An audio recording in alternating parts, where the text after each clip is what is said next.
And welcome to Off the Couch, where psychology meets everyday life. This is Dr. Greg Cason. I'm here with Brian Gomez and Jamie on the board. And today, though, we have a very, very special guest. So I am thrilled to welcome multi-talented actor, producer, activist, two-time Emmy Award-winning Mike Manning.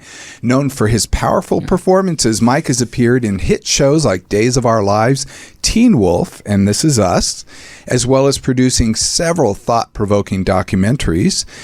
Beyond his success in Hollywood, Mike is deeply committed to social causes, including LGBTQ rights and youth empowerment, and we'll be diving into his journey as an actor, the psychological aspects of his work, and his passion for making a difference. Welcome, Mike. Thanks for having me. It's really nice to see you. Nice to be here. So Mike, tell us about, you grew up in Thornton, Colorado, and you took the trail to acting, and you kind of took, I see, somewhat conventional but somewhat unconventional route. Yeah, I didn't have any other professional actors in my life in Colorado, and so I didn't even realize, it never dawned on me that I could make a living as a professional actor. But it was always something that I was sort of drawn to, and I couldn't explain why. In middle school, in high school, I would always be looking for like theater opportunities or ways to perform in front of people. And but, by the time I got to college, I sort of gave that up because it didn't dawn on me that I could do that. So I was going to school for business, and my best friend at the time, John, his name's John. He came up to me. We're like in the library studying for a business finance test. And he goes, "Hey, Mike, you used to audition and stuff, right?" And I said, "Yeah." And he goes, "There's an open casting call for a reality show next week in Boulder, Colorado. Will you come with me?" And I was like, "Yeah, sure, whatever. Like, just buy me lunch." And so I go with him. And it's the classic story where I tried to get him on the show, and then they picked me instead. Wow.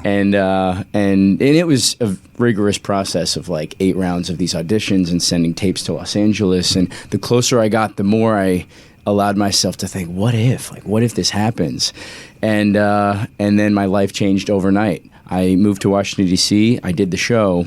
I moved back to Colorado. I was finishing my last semester of college while the show was airing, and I didn't realize, I think at the time, how impactful the show would be, and my life changed overnight. Like, I would be studying for a test, and I had friends in Colorado. I had a pretty good life, but overnight people are like, "Mike, come to this party. Mike, I want to be your partner in this test," or "I want to do this, and everybody knew me and my business and everything else, and it was a crazy time. But on the show itself, I mean, the roots of your desire to work in human rights and to work for social causes really came out during that show. Yeah, I mean, regardless of what you believe, I think that if you are on the right path, the universe sometimes encourages you, or if you stray off a little bit, the universe kind of has a way of putting you back on the path as long as you keep your eyes open to those opportunities. And without getting too much into it, at the time, I was struggling with my own personal identity in certain areas, and I was struggling with my faith.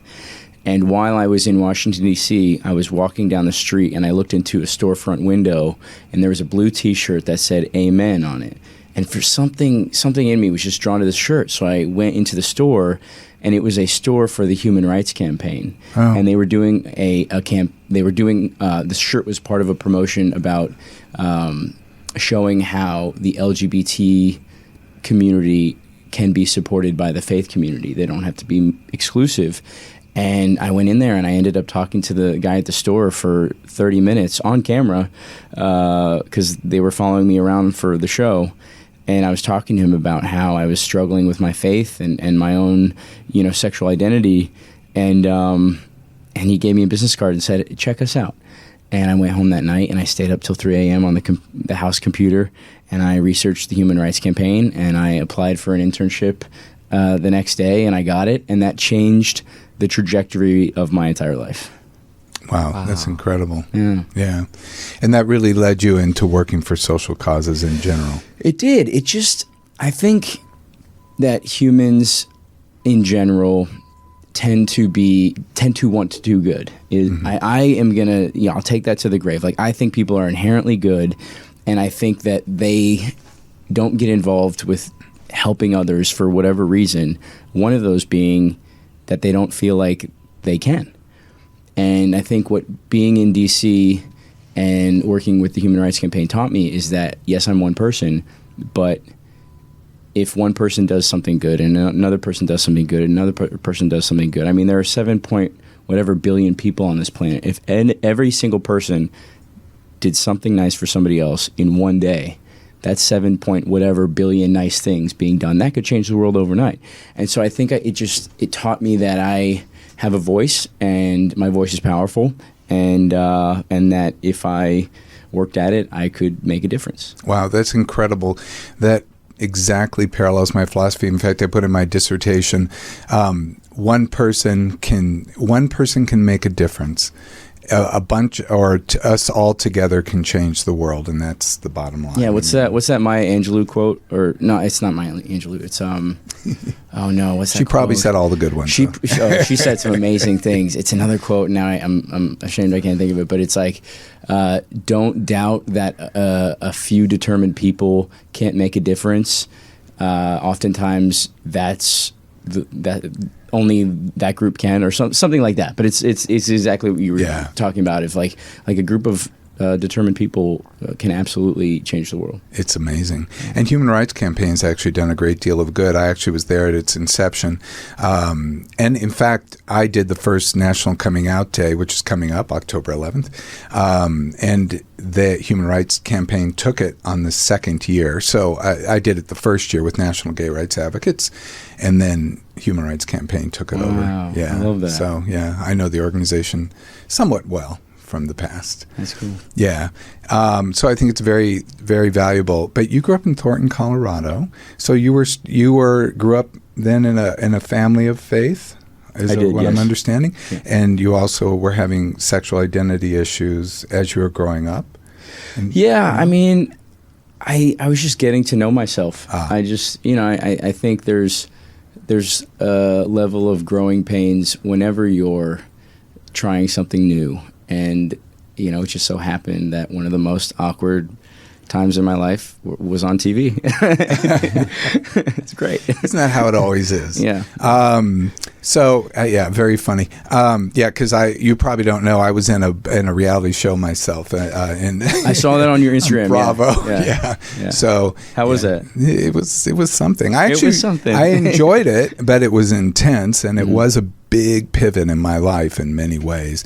I think the biggest pivot was that it repaired some relationships in my family, and that was actually very important to do. So, did they follow you around 24/7, or was it a show where you got some breaks? No, it wasn't like Real World where they have cameras on you at all times, or whatever there are a few like that. No, they did give me breaks. I had because there were 3 of us that they were following, so they had to shoot, Sometimes they'd have separate crews, but they'd shoot us differently. Okay. I still had to work during that time. It was a rough time. So it was. You were doing both. Yeah. At the same time. Yeah. Okay. So, but I wasn't an actor, so it's a whole different It is, but it's crazy how quickly you sort of forget that there's a camera there. I remember living in the house. I mean, it's, the 8 strangers picked to live in a house. And we were there, I think, for 3.5 months. And it took me maybe a week or a week and a half to sort of forget that a camera was there. Yeah. Just because there's so much brain power that you devoting that much brain power into being nervous about the camera being there, it just is exhausting. So, which is actually a great lesson now, where if I'm on set and there are cameras all around, I kind of don't even notice the cameras, and I'm able to just live in those imaginary circumstances with those other actors and really just sort of step into the role, which that's is nice. Perfect for acting. It is, yeah. It's definitely helped me. And, to really go to that then, I mean, how many people have won an Emmy? The Emmys were just last night. And you won an Emmy for supporting actor on The Bay in the 2021, right? Yes. And then also for producing in 2020. Yes. So, I mean, that's pretty significant. Yeah, it's one of those pinch me moments where I never really. Of course, I always wanted it to happen. You know, when I moved here, I'm sitting on the airplane, closing my eyes, thinking, "Oh man, one day if I'm on the stage accepting some type of award, that would be amazing." But you don't really know it's going to happen. You don't really let yourself believe. And I had, at that time in my life, when I first moved here, I had a certain level of imposter syndrome, I think. I still got it. Don't we all? But I think, in my mind, it's like, oh, I'm going to be auditioning against other actors that went to Juilliard or these film programs or these things. And of course, I had been doing it since I was younger, but on a much smaller scale. And so I felt like,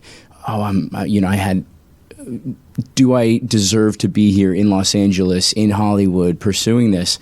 And I think that's something that winning an Emmy helped me with. I'm like, you know what? I do belong here. I am doing the right thing. So it was really nice. It was really nice. And it's also nice because the TV Academy votes for you as an actor, especially the supporting actor Emmy. The TV Academy members, many of whom are actors themselves, are voting for you. And so it's nice to be recognized for my work by people that I also respect. Yeah, so it was a nice day.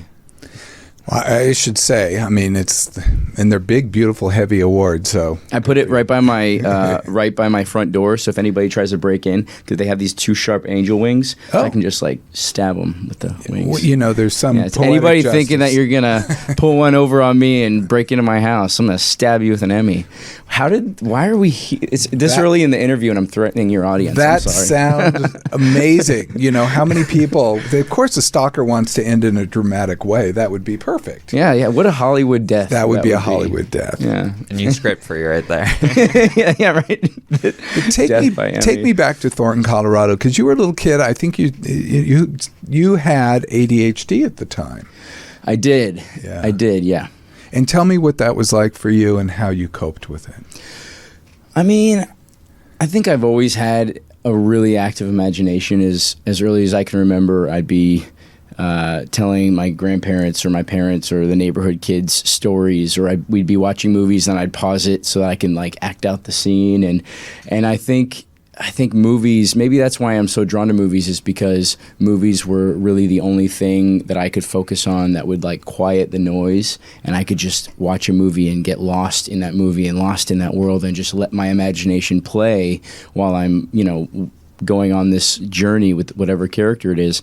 So I feel like maybe that's why I love movies, and they're so creative.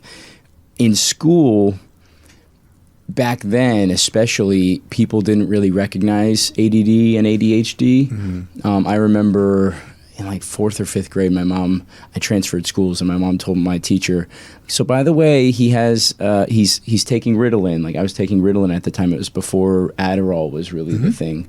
And I was taking Ritalin, and my mom was like, he has a lot of energy, so just let him play at recess, and make him sit in the front, make him take notes, give him something to do with his hands, that's great advice, and he'll be good. So that's what I do. And nowadays I'm a huge notes taker. I take notes on everything, and that's how I remember things.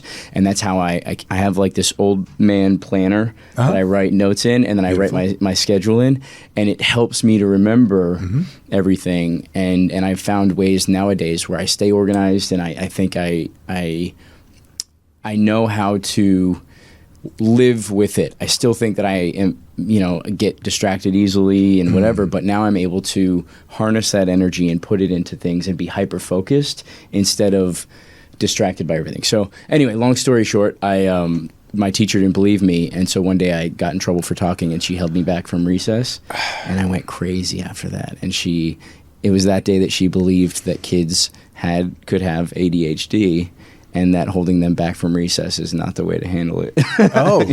Yeah. Well, there you go. Yeah. Anyway, that was it. But that was good. That's actually good advice. Your mom was onto something. I give that advice to parents, and I give it to people with adults who are dealing with it.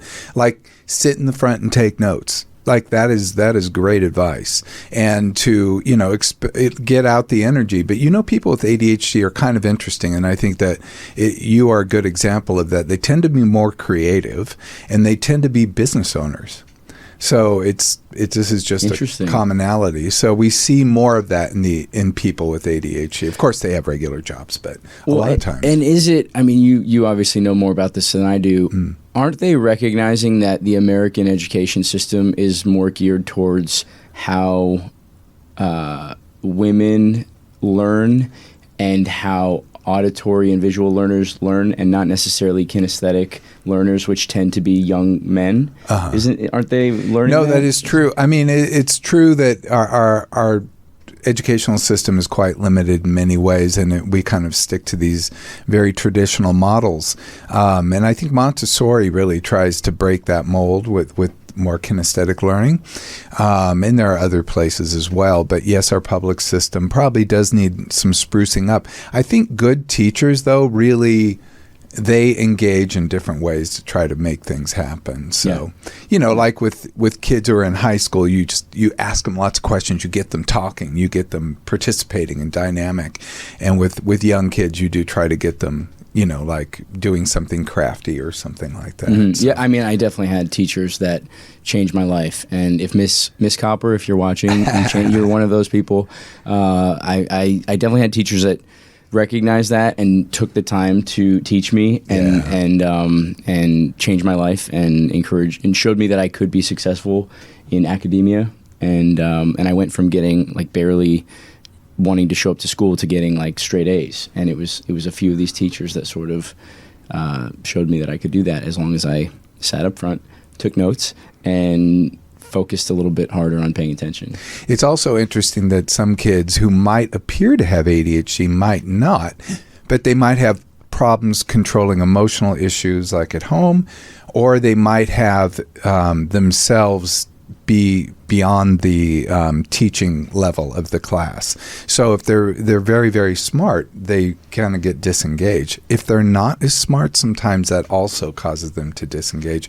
So because we teach class at just one level each time, it's, we have to adjust to the individuals in the Interesting. class. So what you're telling me is I wasn't ADHD, I was just a genius. No, I don't know about it. I no, believe that's what I heard. you did.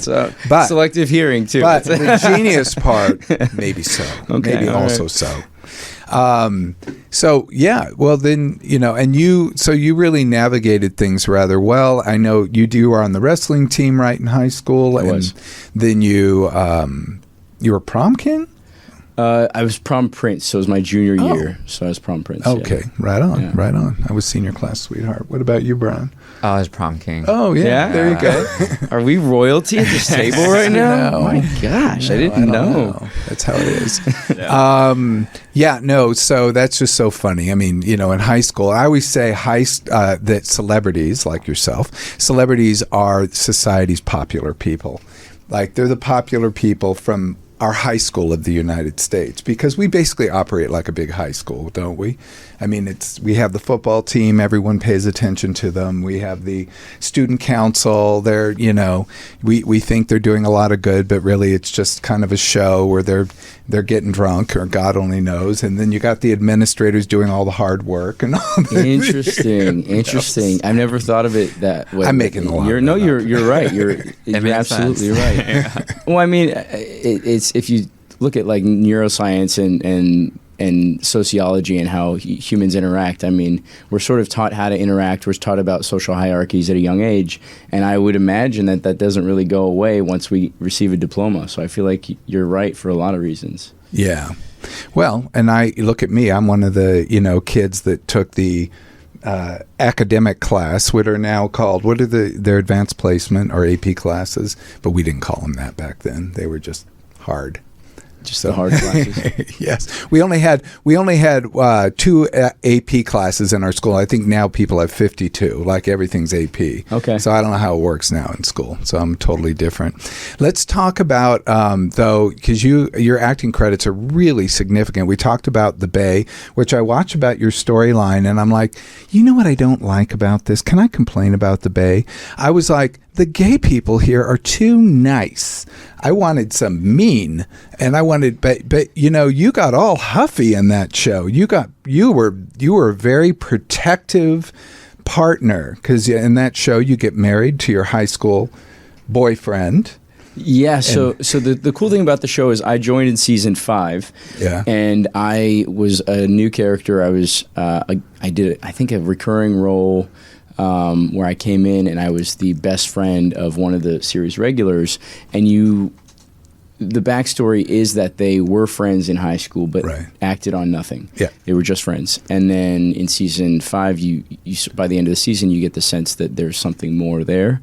And then season 6, they're dating. By the end of the season, they get married. Yep, like any good show, takes a season. It was rapid.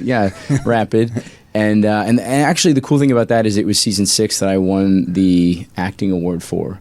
And so I was able to go up on stage and accept this award for a storyline that I thought was very important.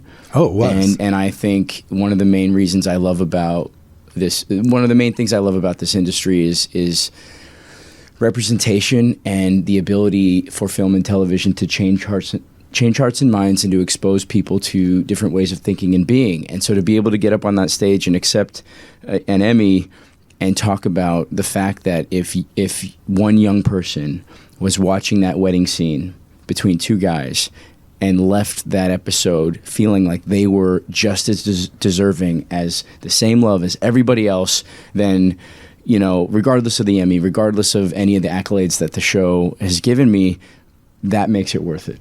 It was tremendous because what your character did was really nice. It was during COVID, and your character was being very protective. I mean, he had this guy he was just starting to date. He became very protective. He wanted to protect his, and they all did become protective. And you were very thoughtful about things, and you organized and asked him to marry you, and it was interesting. The problems you had were fairly real, and then but you were such nice guys. And then of course that wedding scene, they could watch 3/4 of the wedding scene but not the whole thing, because you need the drama. You need the drama. It is a soap opera. It's a soap opera, and you need the drama. So it's not that you guys did anything bad. I don't know if I should give it away, but that was the end of season 6. We're in season 8 right now. Oh, okay. I feel like the Are you still doing the show? I'm still doing the show. Okay. We just wrapped season 9. Oh, wow. And season 8, I believe, as of this week, is now on Amazon, Peacock, possibly Tubi. Okay, great. Wow. Because of course there is they go in not guns a-blazing. I mean, but they go in and threaten you with guns, and because it's New Year's Eve, and of course everything happens. Their fireworks are going off, and it's a pretty dramatic ending for a soap opera. Mm-hmm. And then that kind of leads into the next one where you're really wonderfully protective of the boyfriend and really following to, I think, Puerto Rico. Now he's the husband, so they got married. Now the husband, they gave him right? their vows. You were the husband. So I played Caleb McKinnon, and he marries Right. Daniel Garrett, and the Garrett family is like, every good show needs the powerful family. So then he is kidnapped by an evil twin, because of course every show needs that. And then I do go to Puerto Rico to try to get him back. Yeah, I thought that was really nice. Yeah. Good for you. Yeah, thank you. So, and then you did This Is Us, of course. I mean, I don't know. These are not in order. You also did Days of Our Lives, another major soap opera. And you're working on a documentary about the crushing debts of the healthcare industry. And I want to get into your social activism work, but tell me about that. The crushing debts of the... Yeah. So... this was a film that found me, again, the universe sort of knocking on my door. And a couple of years ago, I swore that I wasn't going to do another documentary for a while because I had just finished a documentary on homeless youth. Yes. And that was an amazing experience. I don't want it to sound like it wasn't for me. It was just a lot of work, and it took 5 years to make this film. Wow. And it was amazing. I got to work with Halle Berry, Rosario Dawson, Jewel, John Bon Jovi, and we released a film out into the world that I was very proud about and really raised awareness about youth homelessness, why it is such a problem in this country, how many youth are impacted, and what many different organizations across the country are doing about it. So anyway, we released it into the world. I was like, okay, great. I'm going to get back into scripted. And then recently, a friend of mine, his name's Seth Maxwell, he runs an organization called the Thirst Project, and they provide communities around the world with clean drinking water. Love the guy. He is from Indiana, and he came to me and said they're doing a documentary film called The Tenderness Tour, where it's following a man named Richard Propes. And Richard, he is a paraplegic. He's a cancer survivor. He is an author. He's a remarkable human being, and he does these little things called tenderness tours where he just wheelchairs around Indiana and meets people and helps them raise money or awareness for causes that are impacting them, a lot of it surrounding healthcare. So right now he's doing a tenderness tour, the biggest one yet. He's trying to raise $1 million. He's trying to raise $1 million to alleviate 10 times that for people suffering from medical debt. And being a part of this documentary, I have started researching medical debt. And it's insane to me that in this country, I think the stat is like 41% of working aged people in America are suffering from some form of medical debt.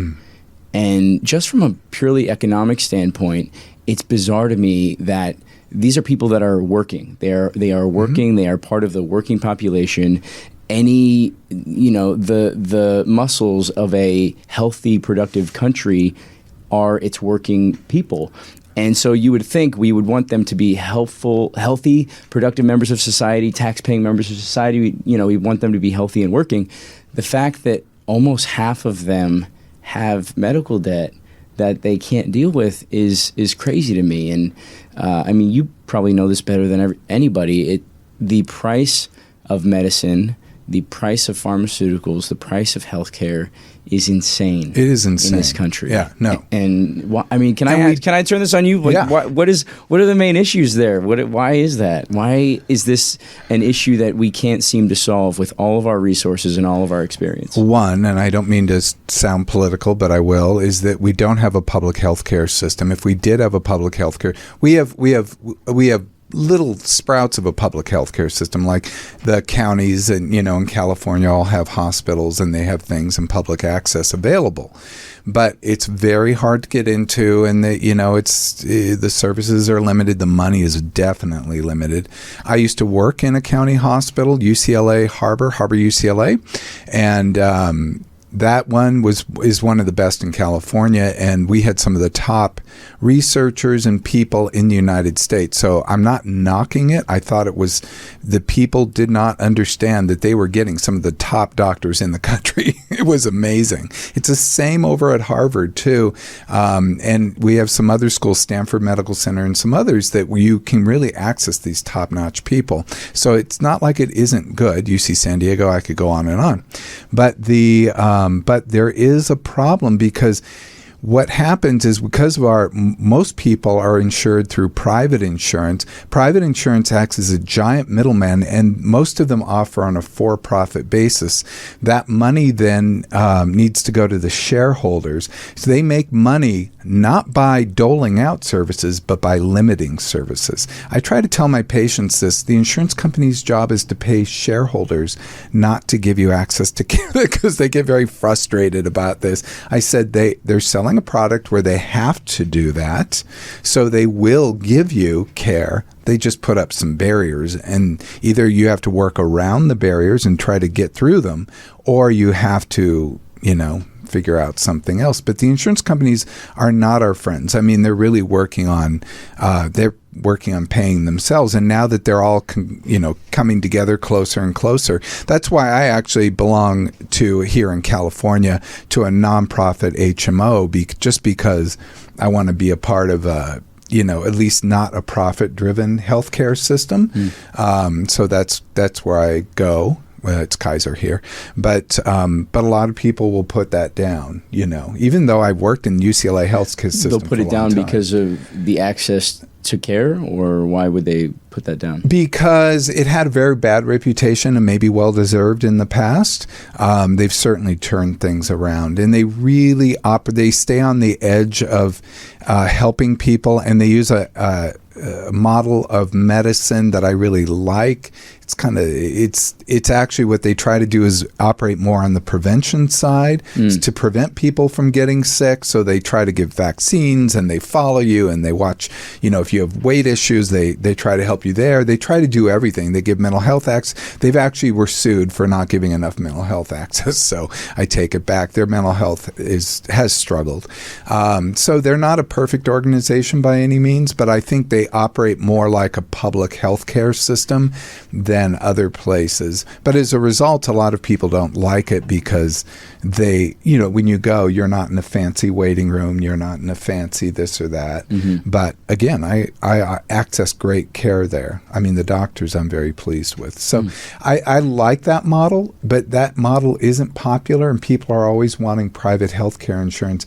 And when we had the Affordable Care Act, which is known as Obamacare, pass, it was life-changing. And the fact that people keep trying to, one side of the aisle keeps trying to vote it out, it's really concerning because that gave access to millions more people, including me, because I had to go through the private healthcare system, which is really, really tough because you have to go through medical underwriting. I'm sorry, I'm going way too much into this. But the bottom line is the insurance companies are trying to make money. Pharmaceutical companies are all about making money. So they charge us more. The medical, it's not just those companies, though. It's also medical equipment, durable medical equipment, all those things charge more here. So people really are stuck paying more money. And the insurance company, everyone has to pay more money to get the same services you might get in France or Germany or in England for less. And the BS that I hear from people about, I heard someone had to wait 6 months for a surgery in Canada. I'm like, well, then it was probably not an emergency surgery because they will take you in if it's an emergency. Okay. But if it's, one of those things you can wait, Okay. So yeah, and I don't have all the answers. I am just curious as to how very complicated. It's become this because it wasn't always that way, and it seems to be getting worse. I am happy that Painkillers and a bunch of these either scripted or unscripted films and TV shows have come out recently and have sort of shined a light on the abuse of the pharmaceutical industry and the healthcare industry. So I think things are changing, hopefully. But I was just curious because it seems like. And is it just because there's no regulations to govern those? No, there are tons of regulations. And thank God for the regulations. They really protect us, I have to say. Oh, that if we didn't have regulations, all bets would be off. So thank God that there are industries, watchdogs over these companies, because this is just a huge cash cow. Healthcare, if you invest in healthcare stocks, you're sitting pretty because it does very well. So the for-profit healthcare side, and now it's all gone, it's all turning, and I don't know if this is really talked about in your movie, but a lot of it is turning into these private investment groups are now running these, they're buying up all the practices. A lot of doctors are selling their practices and then becoming an employee of the practice, but they make money from selling it, and then they basically have to run under the auspices of the investors. So it's kind of scary. So that's even worse. So that's essentially making it worse. In my book, yes. Okay. Yeah. I'm not a fan of any of that. Like I said. So I wish we just had healthcare available for all people. I like systems where if we all got access to the same care, and if people wanted to pay on top of it for other care or additional care like we do with plastic surgery or other things, then great. If they can afford that, and that's within their budget, but it's not necessary. But I do think health care for the necessary amount should be there for all people. Agreed. So, yeah. Off my soapbox. This is your interview. You should never ask me a question. It's fine. But that sounds like an extremely important. Yeah, I was genuinely curious as a doctor from your point of view, and it's sad. I think that. I'm trying to remember the statistic, but it was an alarming statistics of people that I think either the most or the second most leading cause of bankruptcy in this country is medical debt, unexpected medical debt. I believe it. I was in a car crash when I was a grad student in Arizona. I was a grad student in Texas, but I went to a conference, like a workshop in Arizona and in Phoenix, and I was just sitting there at lunch in my little car, my little rent-a-car, and all of a sudden a huge truck hit me from behind. Could you imagine either living paycheck to paycheck and barely getting by and having a car accident throw your life off course, or doing well and then having something like cancer or having something that you need continuous care for, and it changes the trajectory of your entire life. And we think that we pay into healthcare, we pay to the insurance company, we pay this to prevent things like that when the time comes, hopefully not, but maybe, from ruining your life. And it is not, that is not the way things work, and I'm learning more and more about that, getting more and more enraged about the way things are and the amount of people that are, losing their lives, losing their homes, losing their cars, their everything that they've worked their entire lives to build. These lives, they are losing it because of one accident or one medical diagnosis or something, and it's not fair. So that's why we are making a movie about it, because that is the only way I know how to create change. Well, it's going to reach more people than I personally can. I mean, this is why I think movies are so valuable. What is that movie called again? It will be. The working title is The Tenderness Tour. I'm not sure what the but it may be different. Yeah. Let's talk about the one you did talk about, though, Lost in America, which is on youth homelessness. I was brought to tears at several points while watching that film. It was an incredible film. And I was telling the guys before you came, like, stories of some of the kids in the film because it was just so touching. Can we talk about that film just a little bit? I think the thing that shocked me, there were some stats in the film that kind of shocked me, like there are 5,000 shelters for animals. There are 5,000 shelters for animals in the United States, but only 400 shelters for kids. That 4 million young people ages 13 to 25 are homeless, according to University of Chicago Chapin Hill, and an average of 13 homeless youths die on the street every day, which is the same as the number that died in the Columbine shooting. Yeah. I mean, it's a stunning statistical look. And I think one of the things that was so interesting about that film is it struggled with the statistics as the movie was being filmed. And they didn't get a final number until that one study. Exactly, yeah. So throughout the course of filming, when we first started to answer the question, I mean, when you solve an issue, you have to first identify the issue in order to solve it. So we were like, okay, we're going to do some research and figure out how many youth are living on the streets. How many youth do we need to help with this movie and with this message? And we couldn't get a straight answer. We would meet with members of Congress. We would meet with senators. We would meet with, at the time it was a representative for Obama, about how many youth were on the streets. And we would meet with one person, they'd say, oh yeah, 1.7 million youth. And one person would say, oh yeah, only 100,000 youth. One lady said only 70,000 youth in the whole country. And so in the beginning half of the movie, like every documentary, I think if it's a scripted film, all of your prep is like, okay, we're going to make the script, we're going to cast our actors, there's all this prep in the beginning of the movie, and then you shoot your movie, you edit your movie, that's the movie. With a documentary, you have a rough idea of the story you want to tell, but then, and you gather as much footage as possible, and then in the edit, you kind of figure out what journey you're taking your characters on, and you sort of discover the film in the edit. So the reason that the film took 5, almost 6 years for us to make is because these statistics kept changing, and we kept meeting more and more youth and more organizations around the country. We went to 13 different cities.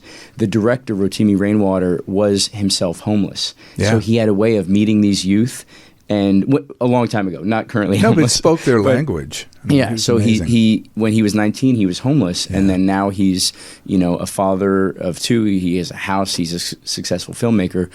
But exactly, he had a way of meeting these youth where they were and talking to them and looking them in the eyes and saying, look, I know what you're going through. Help me tell your story. Yeah. Because a lot of a lot of these youth don't trust anyone of authority because they've been hurt so many times. And so the reason it took so long is because, our stats kept changing. But one thing that didn't change was the reasons that these youth were on the streets. And the overwhelming, I think half of we'll say 4 million youth, right? During any given year, there are 4 million youth that do not have a sustainable home to sleep in.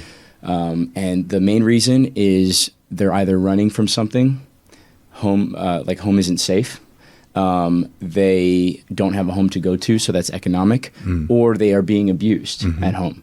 There is a small fraction, yes, that are dealing with drugs or alcohol abuse, but that is a small fraction. And when people think, that person must have chosen to live on the streets, and nobody chooses that lifestyle. And so also the effects of being homeless on a youth are detrimental. And you probably know this, but within the first 2 weeks of living on the streets, a youth will be robbed and beaten, robbed of all their possessions, beaten. They will take drugs for the first time, even if they've never taken drugs in their entire lives. And it's mainly to stay awake at night, to prevent themselves from being robbed and beaten, or to fit in with whatever group they meet. And they will, unfortunately, within the first month on the streets, perform their first act of survival sex. And once that happens, especially to a young person, the psychological damage that takes place it takes a lot of effort and work to get back to normal. Yeah.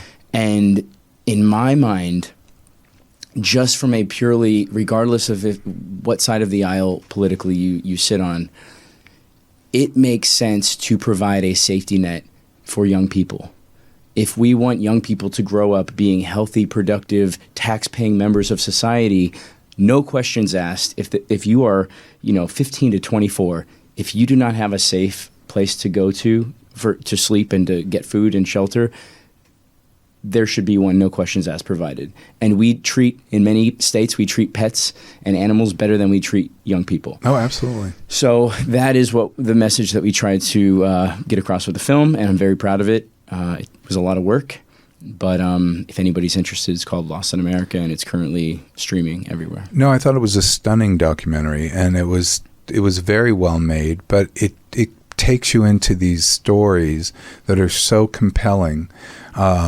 And different, they're all people you feel for because you understand the world they came from. And maybe you wouldn't. I mean, there were one tragic after another. We can't go into them. But what was fascinating to me is all of them were touched by severe trauma in some way. I mean, it depended on what it was. And they were all pushed out in different ways. But there were some pretty horrific stories, and it's exactly what you said in the sexual assault, which was horrible, and the survival sex and getting trafficked or getting forced to have sex or being pushed to have sex by somebody else was really astounding as well. Yeah. So, I thought it was an important film. You did another film though that I thought was amazing too, Kidnapped for Christ. Yeah, that was the first documentary I had produced. I had moved to Los Angeles from Colorado. I did a guest star role on a Disney XD show called Crash and Bernstein. I think I'd just done a guest star role on like Hawaii Five-0 and Major Crimes, and then I had booked this Disney movie called Cloud 9. It was a snowboarding movie, and at the time it was definitely the biggest project I'd ever done. So I was finally working as an actor. I had my own apartment. I could finally, some of that imposter syndrome was going away a little bit, and I was finally like, okay, cool, I'm making it. I'm working as an actor. So I got comfortable. So as the universe does, it made you uncomfortable. Made me uncomfortable in the best way possible. So a friend of mine who I went to college with, his name's David, when I met him, he was 19 and he was pre-med and, very smart, very sweet individual. Apparently, when he was 17, he came out to his parents and they sent him to a reform camp in the Dominican Republic. And I never knew this. I met him afterwards. I'm living in Los Angeles. I'm maybe 22, 23, so is he. he calls me up and he says, "Hey, Mike, there's a documentary being made about the camp that I went to. I'm doing a follow-up interview with this filmmaker about it. Can I come stay with you while I'm in Los Angeles?" I didn't really think anything of it. I said, "Sure, why not?" So he comes over to Los Angeles, and we have a couple shots of tequila, and he opens up and he tells me this entire story about when he was 17 being sent to this camp and the physical and mental things that happened to him there. And by the end of it, I have tears in my eyes, and my heart is breaking for my friend. And I said, "Well, I want to help. I don't know how. I don't know. I've never produced anything, but I want to help." And I grabbed coffee with the filmmaker, the director, Kate Logan, the next week. And I went to that coffee thinking like, okay, well, I'm just going to meet a director and maybe I'll tweet about it or something, at the time. And by the end of the meeting, she says, "I have all this footage, but I really don't know what to do with it." And I said, "Well, I don't know how to produce, but let's figure it out." And it was very much trial by fire for the next year. I would call somebody. I brought a friend in to help produce. His name's Tom DeSanto, and he's produced X-Men, Transformers. He's a huge, huge producer in the industry. He knew somebody that was affected by these reform camps. Mm-hmm. And so I call him and I say, "Hey, Tom, can I send you some footage of this film that I just got involved with?" And he said, "Sure, why not?" And I sent it to him, and I didn't hear back. And a couple days later, he calls me, and I say, "Hey, did you watch your footage?" He goes, "Yeah, I did." I said, "What do you think?" He goes, "I'm going to produce this with you." Mm-hmm. And so I'm like, "What?" Because I just wanted him to point me in the right direction. And he goes, I'm like, "Excuse me?" He goes, "I will produce this movie with you." And apparently one of his friends was sent to one of these reform camps and came back and couldn't cope and committed suicide. Mm-hmm. And he never forgave himself. And so he said, "Look, this is a story that I need to tell." And so the next year was like, Tom would call me, "Hey, you guys have your release forms, right? You have all this together and organized for delivery, right?" And I said, "Yeah, of course." And I would go on Google, like, how to get release forms. And he's like, "All right, you guys have E&O insurance, and you have this and you have this." And I was like, "Yeah, of course, Tom." And I would be like, "What is E&O insurance?" And I taught myself how to produce. It's errors and omissions for the people. Yeah. Well, and that's just, for anybody listening. How would you know? I had no idea. And for anybody listening, it's another example of like, it would have been easier if I had said, "Look, I don't know how to produce.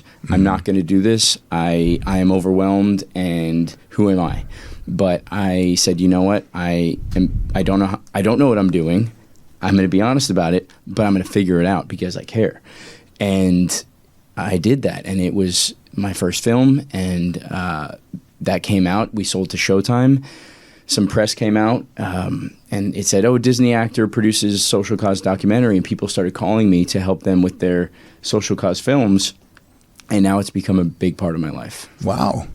It's an important film. These are these behavior modification camps. This one just happened to use the Bible and the Christian faith to try to modify people's behavior, but almost uniformly these camps have a great deal of abuse. And it's almost, there's a whole thing if you've ever seen the movie perhaps, or in a Psych 101 class heard about the Stanford Prison Project, it talks about when you get people into these situations where they're forced to be captive, and then you have these people who are basically the prison guards, or they're the teachers and the dorm fathers, whatever they call them, that they can start leaning into the abuse. Mm-hmm. And it was really quite striking. And I thought that was an important film. And I especially loved that the narrator herself went in wanting to do basically a fluff piece about the school. The most bizarre thing, and it's been so long, I actually forgot about that aspect of the film. So the most bizarre thing about this film is that the filmmaker, Kate, at the time was a Christian film student at Biola Christian School. At a Christian film school, wanting to go to this camp. And this camp, it wasn't just a gay thing. This camp was basically a dumping ground for wealthy evangelicals that would send their kids there thinking that they were doing the right thing. The camp cost more than Harvard. More than Harvard, yes. $72,000 at the time. A lot of money to send their kids there thinking they were helping their kids. Yeah. And what would happen while they were there, their phones were cut off, and these kids were physically and mentally abused. Kate, going into it, thought that she was going to do a fluff piece, a promo piece for this camp, and about all the good that this camp was doing. And she kept a video journal as she was there at this camp. So the first week, you see her in camera. She goes, "Look, I'm excited to be here. This is my first film. This is going to be great." The second week, it's not what I expected, but I'm going to make the most of it. The third week, wow, this is not what I expected at all, and I think these kids are being hurt. And by the fourth week, she was like, these kids are being abused, and I need to make it my mission to expose this camp for what it's doing. And then it made her question. That was her new mission. It made her question her faith. Like it was a really powerful experience on her as well. Yes. And I think that's why audiences. It wasn't a huge budget film. The footage wasn't fantastic. Sometimes it'd be out of focus, but the heart of the movie was there, and it was so authentic and raw, almost hidden camera footage sometimes. Yeah. Because actually, not almost, it was hidden camera footage sometimes, and Kate's journey was so authentic. That is why I think Showtime bought it, and that's why I think audiences connected with the film. Yeah, I certainly did. I mean, there's definitely a problem in this country. Of course, Paris Hilton just spearheaded some legislation that is near to being signed. I mean, or it did get signed. I can't remember at what point. I think but it certainly passed, several levels. But you're the other things, like in the homeless documentary and in this documentary, they talk about legislation and about how most stuff just dies in committee. The Lost in America one, if I can go back to that, the legislation, Heidi Heitkamp, actually, who was a senator at the time, I think from North Dakota, she said there were 4 words that killed the bill by the Republicans. They killed the bill for 4 words: sexual identity and sexual orientation. I mean, just shocking that made them kill money for homeless youth. Yeah. If you say that you truly care about homeless youth, you have to care about all homeless youth. Yeah. And they didn't. Unbelievable. But your work has been very important. I think that's it's something that really excited me about talking to you, because acting, I can talk about, and it's interesting, but this kind of work is mission driven, and I think when you have a mission, it makes meaning in life, gives us purpose. And I think that's one of the most important things we can be, is to be purpose-driven.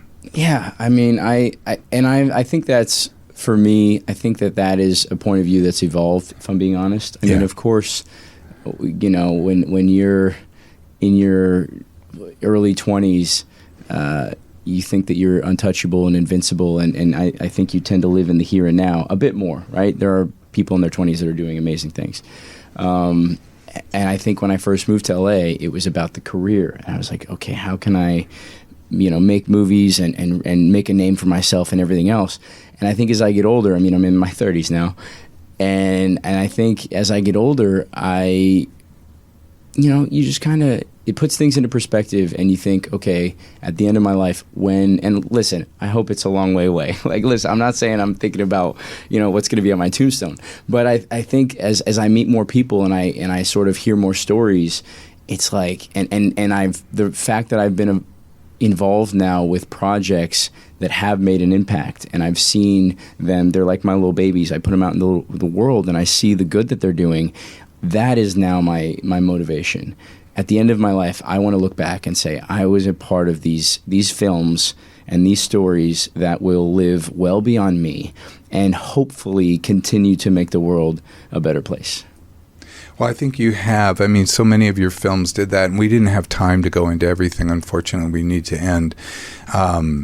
But I think there are so many, like Son of the South. We could go through all these different things. You've done some incredible movies. I mean, it's incredible work. And the documentaries, I think, really excited me the very most in your work with advocacy and social injustice. It's just really impressive, and I thank you for doing that work, using your platform that way. Thank you. Yeah. So I guess that brings us to the end. that wraps up the show. Remember to like, subscribe, give us 5 stars. The links to my studies go to YouTube page at youtube.com. It won't be / Dr. Greg, sorry. But we won't do links to studies today. I'm sorry. So today it'll be links to your website.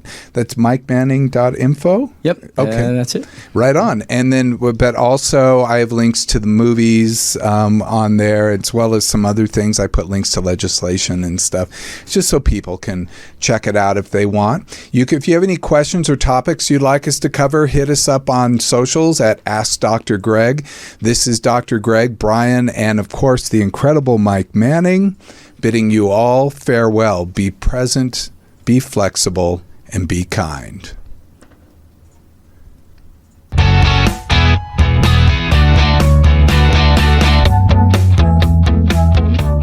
Mike, I'm so sorry.